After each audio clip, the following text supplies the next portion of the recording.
Hello everyone, it's Shane Kanto, your Wasteland reviewer, and I'm here to review Under the Stadium Lights, which is about the 2009 Abilene High School football team.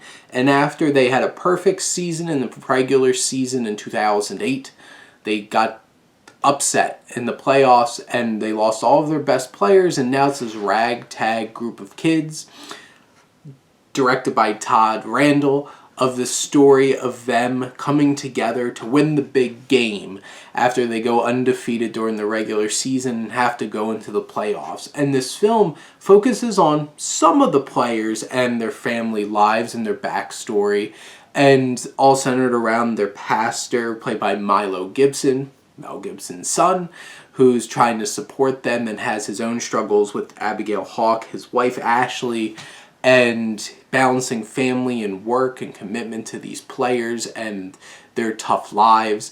And this film has a lot to show, but doesn't do a whole lot of it in a deep and meaningful way.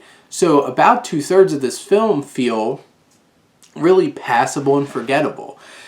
And that's a shame. And you're sitting there really trying to connect with these kids who are going through some hard things, like one of their mothers is arrested and one of their mentors winds up dead, and there's some dark stuff going here, but it never really feels like it connects fully emotionally.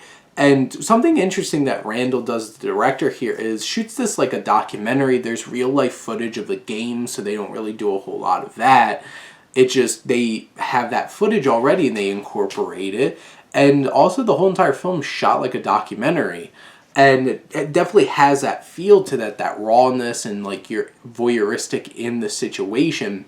So that is an interesting and bold choice and makes this film a little unique in that way. But in the end, it didn't really amount to building up a whole lot of tension and meaning and emotion for a lot of these backstories. And Mel Gibson is okay.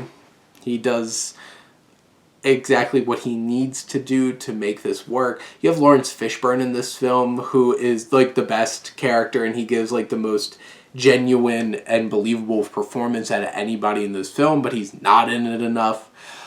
Where 2/3 of this film feels pretty slow and meandering and just not really digging deep enough and providing the story in a more meaningful way.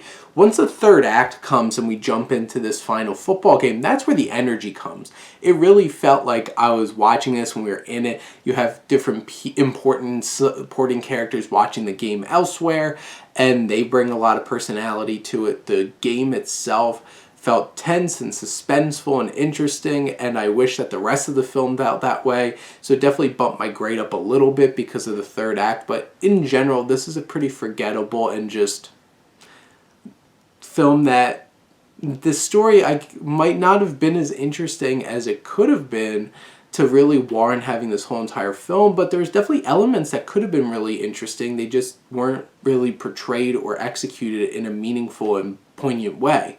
So in the end, I remember that football game at the end, but the first 2/3, kind of gone.